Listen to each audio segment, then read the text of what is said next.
Convido a igreja a abrirmos nossas Bíblias em 1 aos Coríntios 14, versos 26 até 40, final do capítulo, encerrando esta grande sessão de Coríntios.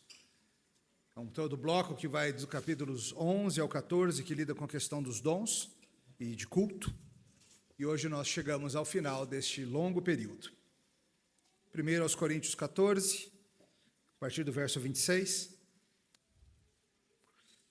Queridas crianças, já acharam? Já?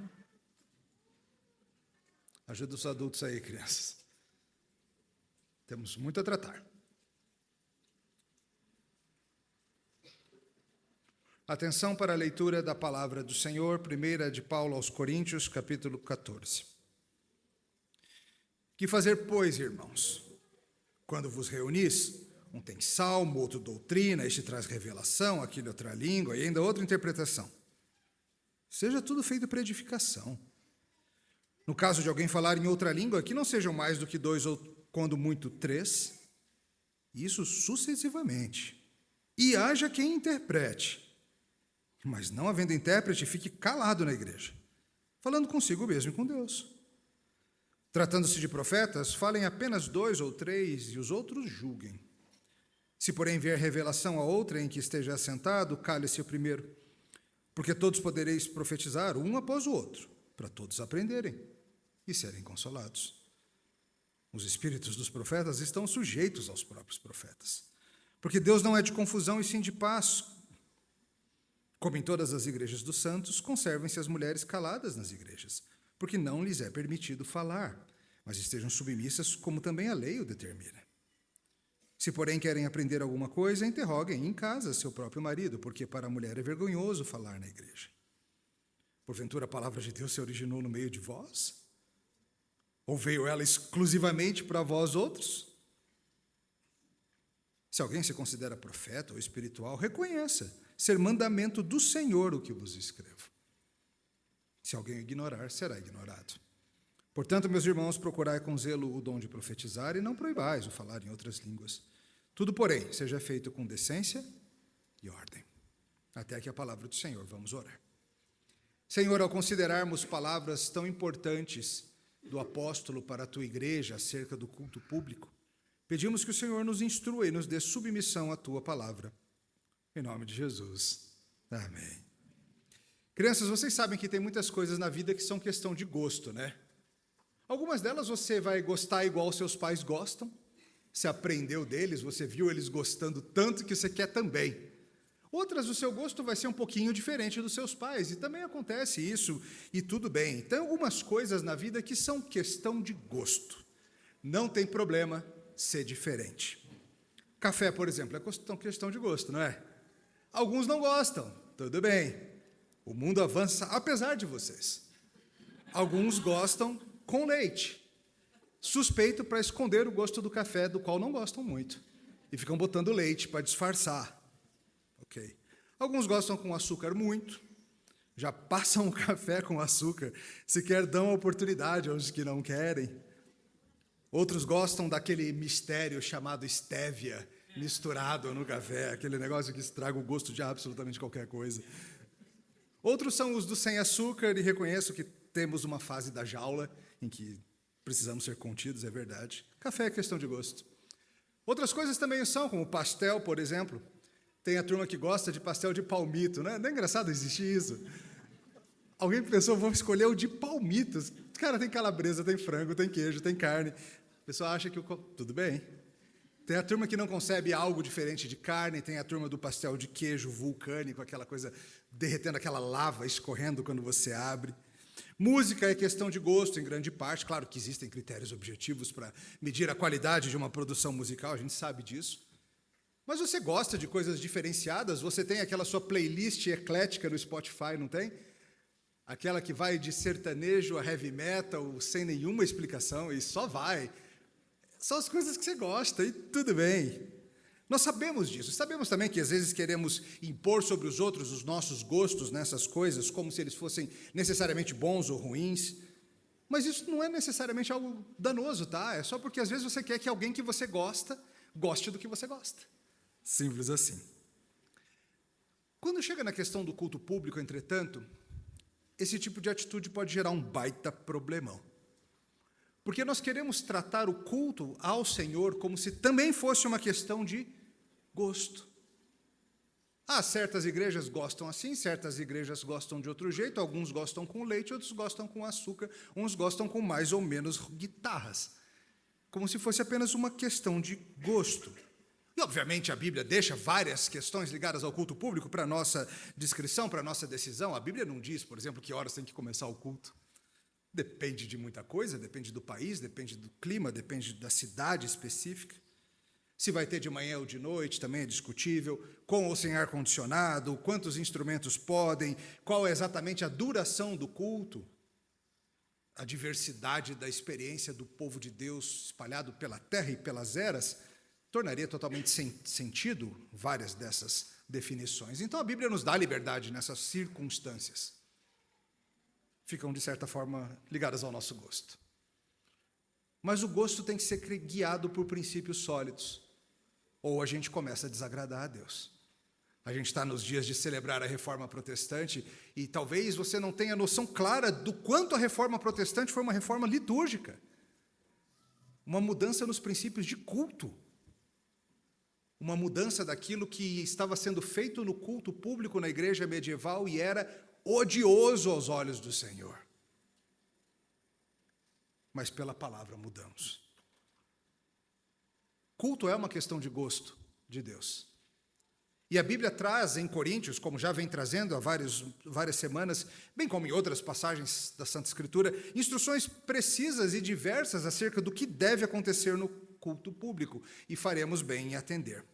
Culto não é uma questão de gosto do adorador, é uma questão de exigência e ordem de Deus. E esse tem sido um princípio muito importante na nossa história protestante, de entendermos que é Deus quem diz como que um culto deve acontecer. E Deus diz aquilo que Ele não quer que aconteça. E hoje veremos instruções sobre isso. Veremos o Espírito de Deus, por meio do apóstolo, instruindo uma igreja que estava andando bastante fora da linha, no que diz respeito ao culto público. Se achavam os grandes espirituais da cristandade, mas estavam totalmente fora do caminho, no que dizia respeito à adoração. E o Senhor iria corrigi-los. E esperamos nós também ser solidificados, corrigidos e instruídos pela palavra de Deus. Hoje veremos que o culto ao Senhor deve ser feito de forma organizada segundo a palavra, visando a edificação do corpo. O culto ao Senhor deve ser feito de uma forma que é organizada pelo próprio Deus e tem o grande objetivo de glorificá-lo e nos edificar. Nós vamos ver isso em 4 partes, seguindo a argumentação do apóstolo. A primeira verdade que precisamos ver hoje é que mesmo as manifestações sobrenaturais são estritamente regulamentadas pelo que Deus fala. Olha de novo o começo do texto. Que fazer, pois, irmãos, quando vos reunis, um tem salmo, outro doutrina, este traz revelação, aquele outra língua e ainda outra interpretação? Seja tudo feito para edificação. No caso de alguém falar em outra língua, que não sejam mais do que 2 ou, quando muito, 3. Isso sucessivamente. E haja quem interprete. Mas não havendo intérprete, fique calado na igreja, falando consigo mesmo e com Deus. Estamos chegando no final dessa sessão tão complexa que lida com os dons e, em particular, a sua manifestação no culto público. Paulo teve de escrever muito para os coríntios sobre isso, porque em Corinto é que a questão era extremamente problemática. E temos ido com ele, vencendo uma sessão bem útil, embora um tanto distante de nós em alguns aspectos. Nós hoje estamos na fase pós-apostólica, entendemos que muitas dessas coisas mudaram. Mas seja como for, hoje estamos fechando essa discussão que entra de novo em 4 questões bastante polêmicas, e vamos vê-las em 4 subtópicos. Embora algumas partes dos versículos tenham uma certa obscuridade do entendimento, a mensagem geral é cristalina e aponta para o fato de que o culto público deve ser feito ao Senhor do jeito que Ele gosta, com decência e ordem. E assim começa com a regulamentação que Paulo faz sobre as línguas. Veja como o pastor Augusto Nicodemos bem coloca no seu livro sobre o culto espiritual, que lida com Coríntios 11 a 14, Essa parece ser uma questão, um problema bem pontual de Corinto. Em tantas outras igrejas que Paulo escreveu, as cartas que Paulo escreveu às igrejas do Novo Testamento, esse assunto não é tratado. Eram os coríntios mesmo os mais fora da caixinha quanto ao culto público. E lá era uma questão séria. Estavam elevando esse dom que tinha sua utilidade a um nível descabido. E estavam o utilizando muito, muito mal. Estavam tratando línguas e outras manifestações sobrenaturais como se fosse uma questão de gosto, como se fosse algo incontrolável. Fazer o quê, né, pastor? Deus deu aí, não tem como controlar. Mas Paulo questiona exatamente isso. E eu falo isso com amor e cuidado, tá, irmãos? Pois sei que há muitos irmãos na fé que têm enorme apreço pelo que chamam de dons de línguas, e eu nem estou entrando na questão de se o que o pessoal hoje chama de dom de línguas é exatamente o que acontecia em Corinto, há discussão sobre isso também. Mas ainda que se conceda ser a mesma coisa, não acho que seja, mas ainda que se conceda que é, a pergunta que devemos fazer é: estão sendo respeitadas as regras que o próprio Deus indicou? Temos visto sobre línguas que elas, fossem o que fossem, não tinham grande utilidade no culto público, ao menos não em comparação com a profecia. E se não houvesse interpretação, aí diminuía de pouca para nenhuma utilidade. Ainda mais abrindo a brecha para o povo de Deus ser chamado de louco pelos visitantes. Paulo então coloca para os coríntios algumas regulamentações. Querem exercer os dons de línguas no culto? Então tem que ser assim. Porque se não for assim, os objetivos não são atingidos, só traz vergonha e confusão. Não vai haver amor, não vai haver edificação, e o culto não vai ser do gosto de Deus, porque culto é questão de gosto de Deus. E ele traz essas regras que ele descreve aqui. Quais são elas? Ele fala 2 pessoas no máximo. Vai 3, se vocês quiserem, demais, coríntios. Vocês que são apaixonados com isso. Nada de todo mundo falando em línguas ao mesmo tempo. Isso para a Bíblia é absurdo. Não é desejável. Inclusive, nisso está muito implícita a ideia de que nem todo mundo teria esse dom, como alguns insistem, que todo crente verdadeiro tem que ter o dom de línguas e tal. Paulo fala, se alguém tiver, no máximo 2, tá bom, vai 3. E ainda assim que fosse em sequência, não concomitante. Nada de todo mundo ao mesmo tempo. Por quê? Porque só haveria utilidade se, além de falado, houvesse um intérprete para traduzir o que estava sendo dito. Senão não haveria edificação. Lembre-se que se alguém fosse falar em línguas, o objetivo do culto público é edificar o grupo. Você não vem ao culto público para edificação individual. É para sermos edificados juntos. E hoje em dia, na nossa noção de culto, nós perdemos isso muitas vezes, infelizmente, também. Você já deve ter ouvido coisas assim. Às vezes você está no culto, e os pastores ou os cantores, bem intencionadamente, dizem coisas como: esqueça que tem gente ao seu lado. Só você e Deus. Esquece o irmão do lado. Já ouviu esse tipo de coisa? Se é para esquecer que tem irmão do lado, não venha. Aqui é para cultuar junto. O culto aqui é em conjunto, é em bando. É para ouvir o irmão do lado. É para sentir o calor da presença do irmão do lado. Nós estamos adorando em conjunto. É para cantarmos ouvindo uns aos outros. Essa é uma das razões que a gente privilegia o cântico congregacional e sempre regulamenta as vozes dos nossos cantores de forma que a igreja se ouça. E não ouçamos apenas os nossos belos cantores. É para absorvermos a palavra juntos, vocês crianças aqui com a gente, cantando com a gente, ouvindo a mesma mensagem, vendo as mesmas coisas. É para os nossos olhos todos brilharem quando pessoas são batizadas.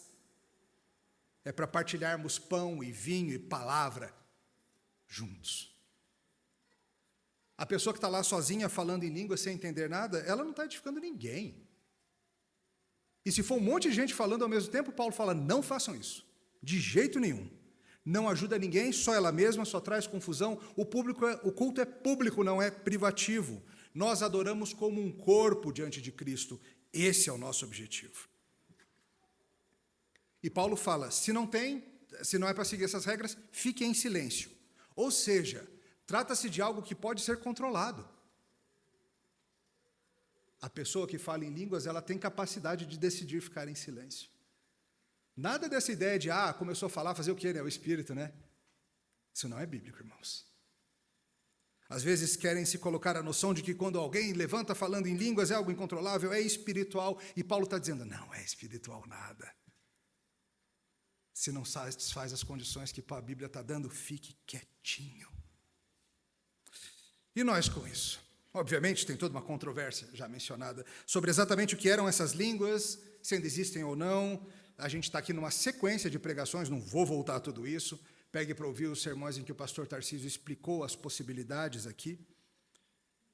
Os irmãos presbiterianos ou de outras denominações que dizem ainda haver dons de línguas, a pergunta é, estão seguindo essas orientações? Se não estão violando a Escritura. E não é um culto agradável a Deus.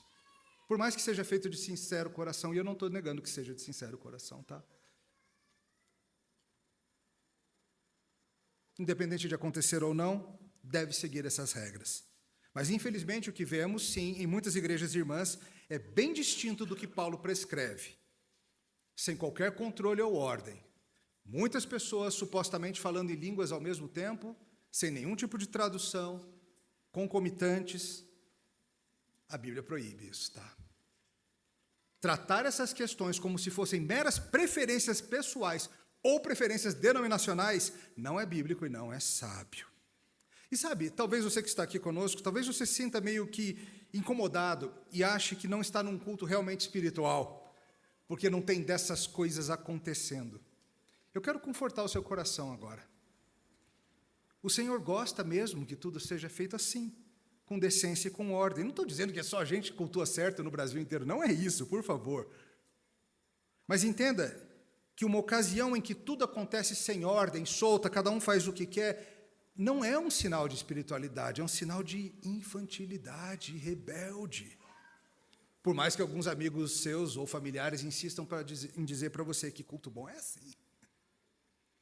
Deus está ordenando, e é assim que Ele quer que seja. Esse é o nosso primeiro ponto. Mesmo manifestações sobrenaturais têm que ser colocadas debaixo da instrução das regras de Deus. Segunda verdade que o texto nos traz, eventuais profecias ou a exposição da palavra de Deus deve ser avaliada enquanto palavra de Deus. Versos 29 em diante, olha comigo. Tratando-se dos profetas,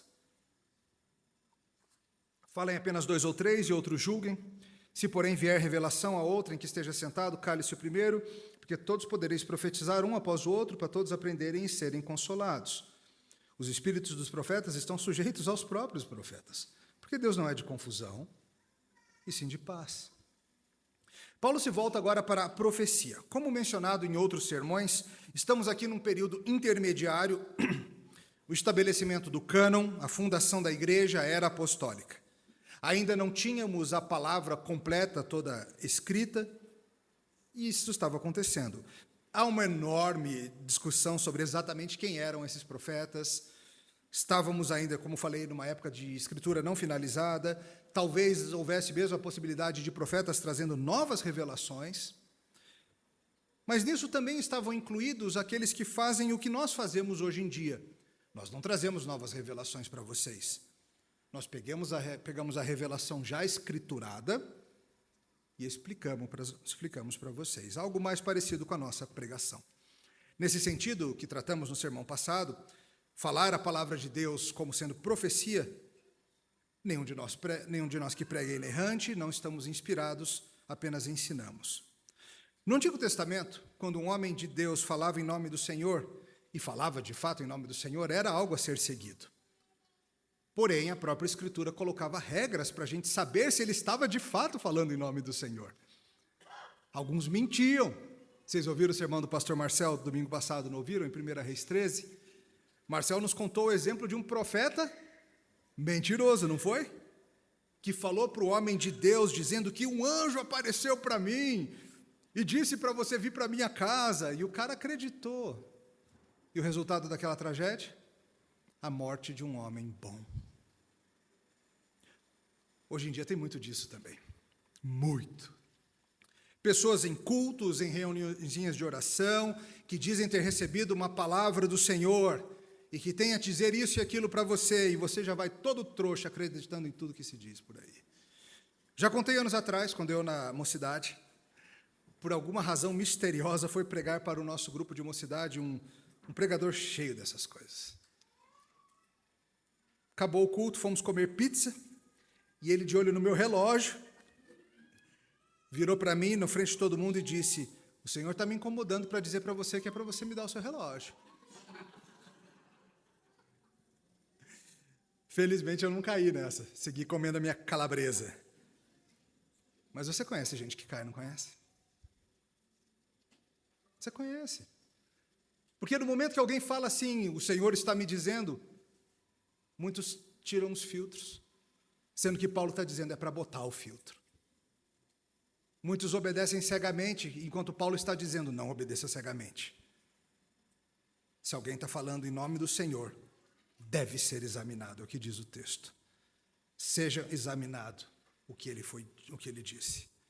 Veja, se há profecia, se há uma palavra da parte de Deus, Paulo não está eliminando essa possibilidade. Se ele está falando aqui de profecia nesse sentido mais antigo, de uma revelação infalível da parte de Deus, note que mesmo essas deviam ser julgadas. O Antigo Testamento trouxe essas prescrições, falamos um pouco sobre isso semana passada. Por exemplo, profetas que falavam para você seguir a falsos deuses, não vinham do Senhor coisa nenhuma, deviam ser eliminados do povo. E também tem a questão da ordem no culto. Mesmo que haja profecias, Paulo está colocando que seja em ordem, 2 ou 3. Ou seja, há a possibilidade, digamos, de um culto ter mais de uma pregação? Pelo jeito, poderíamos fazer isso. Talvez ter 2 pregações menores, ou 2 de 40 minutos, vocês aguentam? Eu já preguei num culto em que, se bem me lembro, foram 3 mensagens de 15 minutos, 3 pastores diferentes. Eu não acho que foi tão produtivo quanto quem pensou na coisa achou que ia ser, mas tudo bem. Mas veja, o culto público não é uma ocasião em que é para toda e qualquer pessoa que quiser ter oportunidade de falar. Também, no máximo, 2 ou 3. E aqui é ensinado um princípio fundamental para o culto que segue hoje, independente de haver revelações ou não. Ainda que houvesse novas revelações, o que deveria acontecer? Uma avaliação escriturística do que foi dito. Qual que é o objetivo da profecia? Instruir e confortar, encorajar, edificar, nos termos do que Deus já falou. Esse princípio do exame continua na linha do que lemos hoje em Atos 17 sobre os cristãos de Bereia, elogiados pela Bíblia por conferirem se o que os apóstolos falavam vinha mesmo da boca de Deus. Você imagina, o apóstolo Paulo vem pregar na Semear, domingo de manhã. Você ia ficar checando se Paulo está certo no que está dizendo? Você é Paulo, né, Emílio? Claro que não. Você, Marcelo e Tarcísio, a gente checa. Paulo não. Pois é para checar Paulo também, tá? Porque todos nós somos homens. E quem não é só o Senhor. Nada disso deveria acontecer sem exame. Não é para vocês ficarem aceitando o que veio de Deus sem conferir com a palavra de Deus. Pastor Augusto, no seu livro, sugere que o chamado dom de discernir espíritos, mencionado no capítulo 12, talvez fosse essa capacidade aqui, de entender se veio do Senhor ou não. Como o Marcel bem lembrou, no último sermão de Reis, o diabo se disfarça de anjo de luz para nos enganar. E poderia muito bem alguém estar dizendo que Deus está falando e ser mentira para nos enganar. E poderia ser algo simples e pilantra, como Deus quer que você me dê seu relógio. Mas muitas vezes é algo muito mais danoso e de consequências muito mais sérias. Muitas vezes as pessoas são desviadas do Evangelho por meio de palavras de supostos profetas. Sabia disso? As seitas que nós conhecemos são todas assim. Testemunhos de Jeová, Mormons, e muitas igrejas que, ainda que não sejam oficialmente classificadas como seitas, estão firmemente no caminho da heresia e da seita. Porque não se limitam à Escritura, mas incluem novas revelações que alguns dos seus profetas tiveram. Os adventistas também. Não são evangélicos, não são protestantes. Mas parece, mas tem as músicas bonitas. Não são, são seitas. Porque aceitaram novas revelações, em vez de checarem se elas vinham de Deus. e incluíram essas coisas e não são dos nossos. Deixaram a palavra de Deus e seguiram após homens e mulheres que falavam, diziam estar trazendo a palavra de Deus, mas não estavam, ensinam doutrinas de demônios e enganam as multidões. E Paulo bota a ordem, um de cada vez. O verso 32, por que um de cada vez? Senão não faz sentido. Imagina eu pregando aqui, Marcel pregando ali, e a gente aqui pregando, e você, qual que eu presto atenção? E aí o pessoal ri de uma coisa que o Marcel falou, então, o que foi? Que perdi a piada, o Emílio estava bravo aqui, o que aconteceu? Imagina a confusão. Quem está sendo edificado nisso? Ninguém está sendo edificado nisso. E o verso 32 nos traz uma realidade similar à ordem de fica quieto, se você não tem tradutor, os espíritos dos profetas estão sujeitos aos próprios profetas. O que quer dizer isso? Que o profeta também pode se controlar. Porque também é ensinado como se fosse algo incontrolável. Veio a minha palavra do Senhor, eu levantei no meio do culto, comecei a falar, é a palavra de Deus fazer o quê? Paulo está dizendo, você controla o seu próprio espírito. Você é capaz de ficar quieto. Você é capaz de não fazer isso que você está dizendo que tem que fazer. Verso 33 nos traz a regra de novo. Deus não é um Deus de desordem. Deus é um Deus de paz. E uma situação em que tem um monte de gente ensinando, sem critério, sem avaliação, sem checagem, é um problemão. O pastor Augustus bem diz, se eles estão falando da parte de Deus, não se recusarão a aceitar essas limitações que visam a paz no culto. O Deus que lhes dá a revelação para falar é um Deus de paz. E sim, chequemos. Vocês estão mesmo checando? Entenda, não é porque uma palavra é agradável aos ouvidos que ela vem de Deus. Essa ela veio da Escritura. Como que a gente mantém isso em xeque? Temos, por exemplo, um conselho de presbíteros, homens sábios nas Escrituras, homens versados na palavra de Deus, que constantemente estão checando se nós, pastores, não estamos ensinando coisas erradas. Nós checamos uns aos outros também, amavelmente. Nós temos de ter o entendimento de que nós não somos livres para ensinar as nossas preferências políticas, nossas peculiaridades de gosto teológico, nossas vãs especulações. Somos chamados a ensinar a Escritura do Senhor. E se estivermos fazendo do púlpito algo diferente disso, estamos violando o princípio do que Deus gosta no culto. E não apenas os que pedem relógio para os outros, tá? Mas quando pastores usam o púlpito para promover as causas dos seus políticos e partidos, quando pastores usam o púlpito para ganho ou promoção pessoal, quando usam o púlpito para manipular os seus membros, para atacar os seus desafetos, para fazer campanha contra os seus inimigos, para expor os irmãos, para reclamar dos presbíteros, para dar indireta para os diáconos. Tudo isso é ímpio e contrário ao desejo da Escritura. Os pregadores não podem falar qualquer coisa que quiserem. E por isso que é importante que nós tenhamos nas igrejas locais presbíteros versados na palavra e capazes de perceber se o ensino do púlpito estiver indo numa direção contrária à Escritura. No nosso caso presbiteriano, ainda temos outros mecanismos de controle, que são os presbitérios, os concílios superiores, mas vocês também, tá? Cada membro tem o direito e dever. Se você crê que um de nós não está ensinando a Escritura, ou estamos trazendo coisas que são contrárias à palavra de Deus, há formas boas e santas de levar seus questionamentos adiante, em humilde atitude. E você pode e deve fazê-lo. A palavra de Deus no culto deve servir para edificação e trato do coração do povo de Deus. Não é o meu canal particular do YouTube, para eu ficar falando das coisas que eu acho legais. Esse é o nosso segundo ponto. A palavra pública deve ser examinada. Tem mais. Paulo está on fire aqui no final da carta, gente. E ele se volta para outra questão complexa, que é o das mulheres e a sua participação no ensino público. E veremos que a ordem criacional deve ser seguida em público, assim como é no lar. Verso 33, a partir da metade dele. Como em todas as igrejas dos santos, conservem-se as mulheres caladas nas igrejas, porque não lhes é permitido falar, mas estejam submissas como também a lei o determina. Se, porém, querem aprender alguma coisa, interroguem em casa seu próprio marido, porque para a mulher é vergonhoso falar na igreja. Porventura, a palavra de Deus se originou no meio de vós? Ou veio ela exclusivamente para vós outros? Paulo traz então ensinamentos ligados às mulheres profetizando no culto público.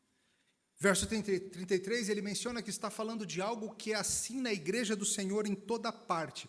Os de Corinto estavam querendo ser os diferentões. E Paulo fala, não façam isso. Mas isso o que exatamente? E mais, será que Paulo está se contradizendo? Ele está proibindo aqui o que ele disse que fazia no 11? Lá no 11 ele não falou sobre mulheres profetizando, até falou a história do véu e tudo mais.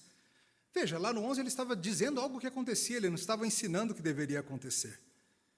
E seja como for, ele está mostrando aqui a seriedade do que se passava.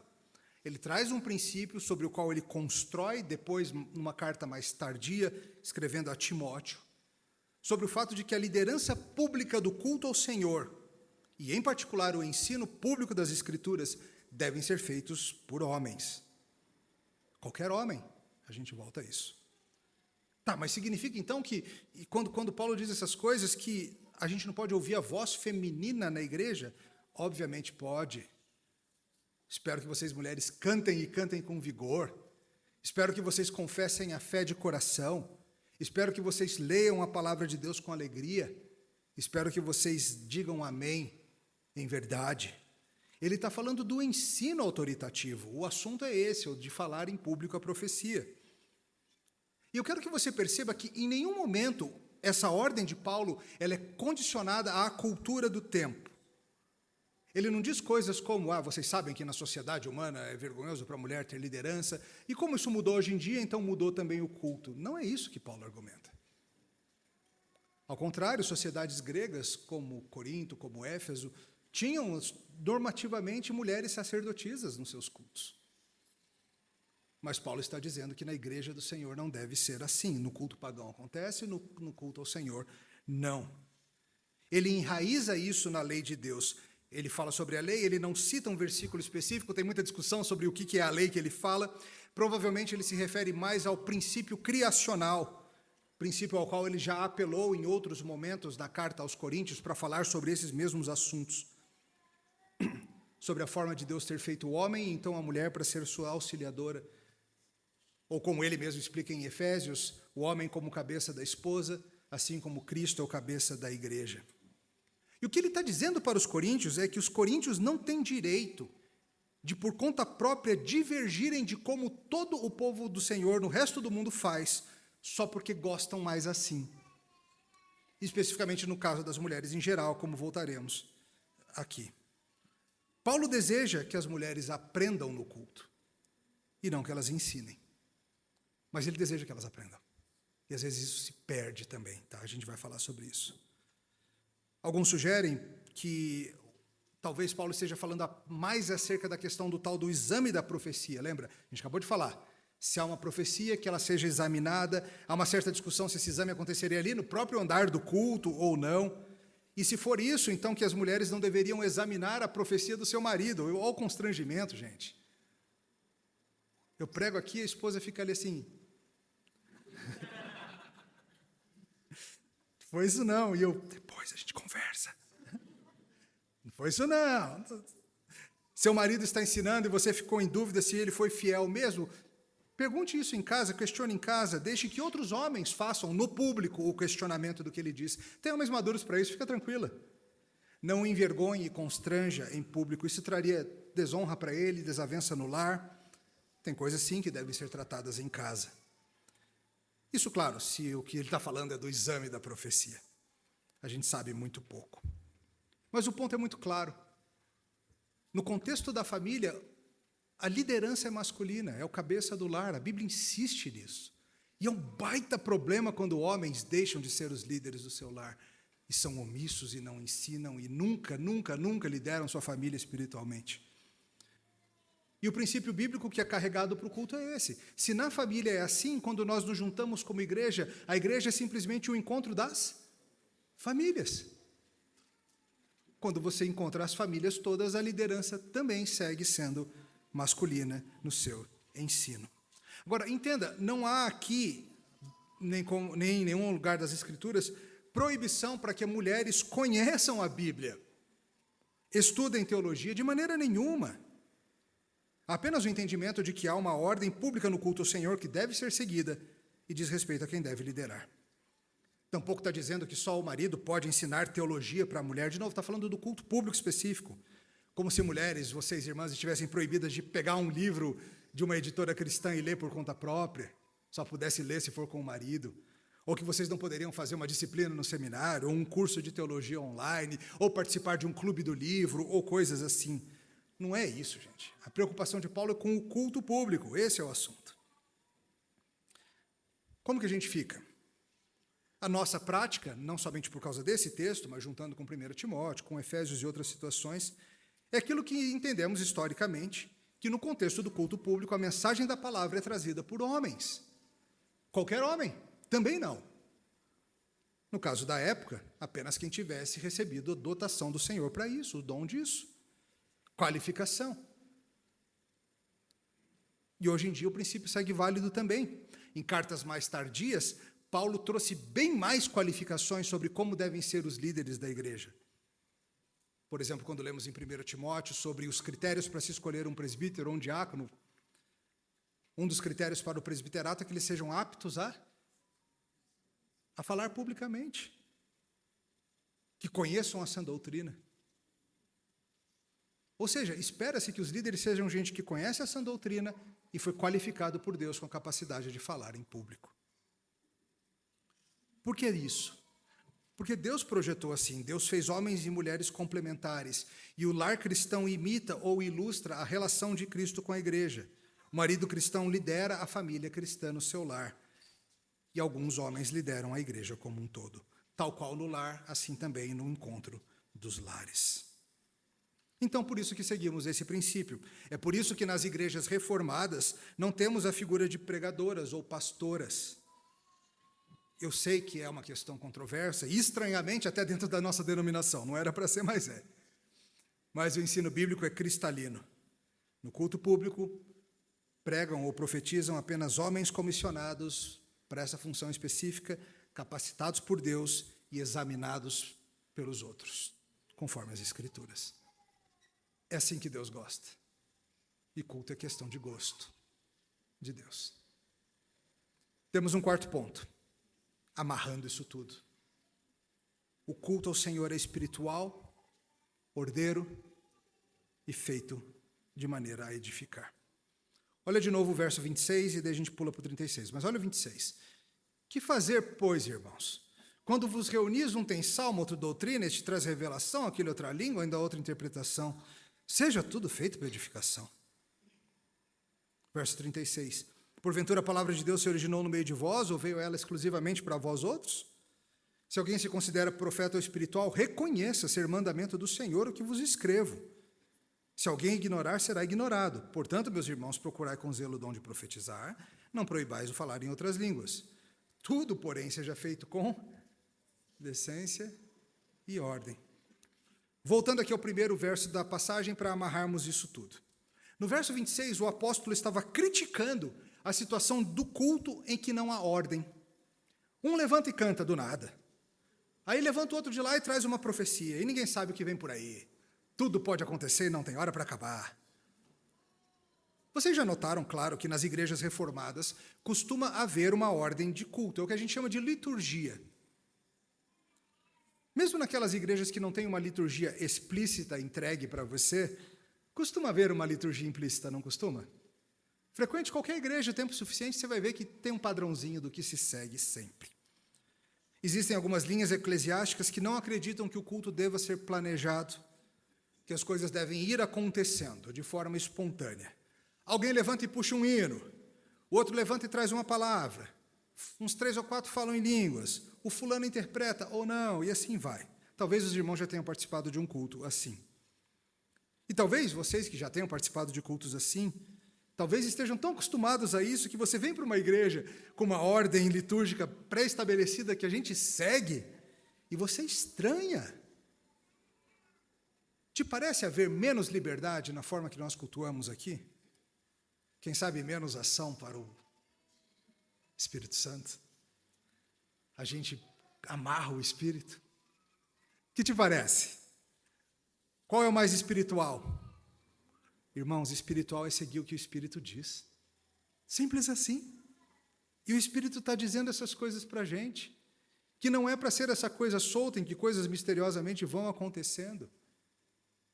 O erro é acharmos que espiritual é igual a sem plano, como se a suposta liberdade de deixar o Espírito ir inventando fosse o jeito que Deus gosta, mas Paulo está criticando exatamente essa postura.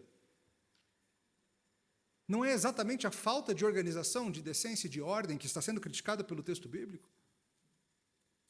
Não há menor espiritualidade, tá, em passar horas planejando a mensagem, escolhendo as leituras, selecionando as canções, de forma que tudo contribua para um culto coerente, compreensível, belo, edificante, espiritual. Não é menos espiritual, é mais, porque segue o que o Espírito disse à igreja. É mais de acordo com o que o Espírito Santo quer e manda. Esse é o nosso objetivo com a nossa teologia do culto. Nós queremos servir a Deus melhor, do jeito que Ele manda. Um culto caótico não traz o benefício espiritual para os crentes, que se julga trazer, e muito menos para o visitante.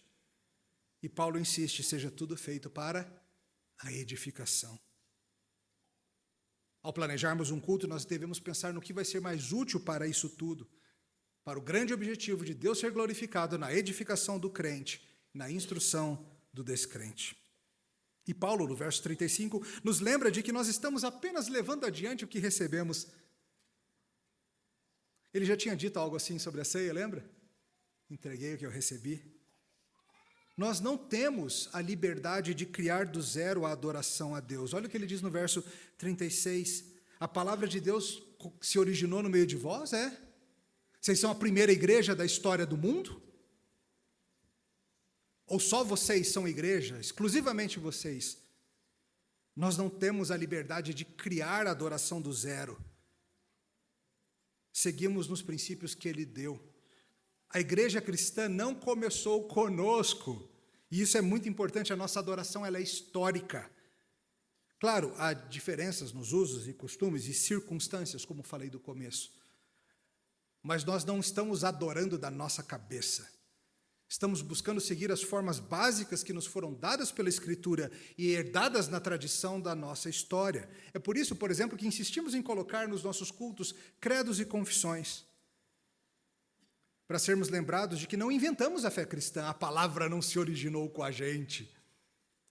Estamos simplesmente ensinando, vivendo, confessando, crendo as mesmas coisas que multidões de discípulos antes de nós creram.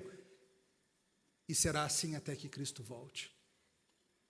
É por isso que utilizamos também, no que diz respeito às músicas, um bom mix de músicas antigas, músicas novas. Não queremos ter a ideia de que a igreja começou com a gente, de que qualquer coisa com mais de 10 anos é inútil. Paulo está dando um checkmate na turma. Vocês se acham os grandes espirituais? Então sigam o mandamento e a ordem do Senhor. É o Espírito que está mandando. Quem não liga para a palavra de Deus, Deus também não vai ligar para ele. Paulo sabe que está falando inspirado por Deus, que não está falando da cabeça dele. Ele tinha consciência de que, como apóstolo aos gentios, estava escrevendo com a direção do próprio Deus. Paulo sabe que está com a autoridade divina. E ele fala, vocês dizem que são cheios do Espírito? É o Espírito que está falando agora, por meio da palavra. Atendam. Se vocês amam a Deus, obedeçam. Culto é coisa séria, gente. Não é uma ocasião para fazermos o que queremos. Não somos autônomos. O Evangelho não começou em Corinto e nem em Brasília. Não começou na Semear. Somos um pequenino elo numa corrente que se espalha pelo globo. Uma corrente que vem desde tempos antigos e que seguirá para sempre. Ah, mas a gente gosta do culto assim. É como a gente se sente melhor. Você não aprendeu ainda que a vida cristã é submeter os seus gostos, desejos e preferências à palavra de Deus? Você sabe disso no seu cotidiano? Você vive se submetendo à lei do Senhor em tantas coisas que você queria fazer diferente? Ser livre em Cristo não é exercer tudo o que você quer, é ser servo dele. É assim no seu dia a dia, é assim no culto também. Então, O que é autorizado por Deus pode acontecer, mas nunca de forma errada, sempre com decência e ordem. E quem quiser ignorar a instrução divina, seja ignorado também. Você percebe como isso é bom para a gente, como isso nos protege? Percebe como isso protege vocês da gente? Vocês não estão aqui ao risco de serem levados pelos gostos pessoais dos pastores e presbíteros? Ou eu tenho uma ideia maluca e falar, agora o culto vai ser assim, vou inventar tal coisa. A palavra não começou comigo. Estamos protegidos também dos ventos culturais, dos modismos do nosso tempo. Quão ruim seria você passar as décadas da sua vida de coração sincero diante do Senhor, o adorando, e então lá no final descobrir que passou a vida toda cultuando de uma maneira que desagrada ao Senhor, embora cheia de gostos de homens. Seria bem triste, não seria? A reforma protestante foi colocar a adoração no eixo. Foi nós tirarmos várias coisas que a igreja romana havia acrescentado, e ainda acrescenta, e voltarmos ao que a palavra prescreve, do jeito que Deus manda. Um culto simples, ordeiro, que glorifica a Deus, que é focado na palavra, que levanta o nome de Cristo para todos verem bem alto. E assim vamos chegando ao final dessa longa sessão, em que o apóstolo instruiu os coríntios sobre o culto. E foi um tempo muito útil. Todos os sermões estão disponíveis, se você perdeu a explicação certinha sobre o que é línguas, ou as explicações sobre como o amor entra nisso tudo, pega para ouvir, vale a pena para compor esse todo. Mas, de novo, o grande objetivo do culto público é a glória de Deus na nossa edificação e no desafio ao descrente para que venha a Cristo. Não é para que eu saia feliz ou você saia feliz, é para que saiamos edificados de acordo com a palavra de Deus. É isso que vai trazer felicidade, segundo a Bíblia. E tudo isso acontece por Cristo, pois nós estamos aqui por Cristo. Nós não teríamos direito algum a nos reunirmos para adorar, se não fosse pelo sangue de Jesus Cristo, que abriu o caminho para nós. Nós estamos aqui por meio dele, estamos aqui para vê-lo. Nós estamos aqui para conhecer Jesus Cristo, ouvir a sua voz na palavra, ter comunhão espiritual com ele na ceia, celebrarmos a comunhão do corpo de Cristo, chamada igreja. Não estamos aqui para termos experiências místicas ou para ouvir o pastor falar das suas ideias. Estamos aqui para ouvir a voz do bom pastor Jesus Cristo, que fala pela palavra. Estamos aqui por ele, estamos aqui para ele. Estamos aqui porque assim somos moldados a ele. Sua palavra e espírito vão nos moldando e vamos ficando cada vez mais a cara dele. E não a cara do pastor Paulo, pastor Emília, seja quem for, mas a cara de Cristo. A ele seja a glória. Oremos. Te louvamos, Senhor, por Jesus Cristo, por meio de quem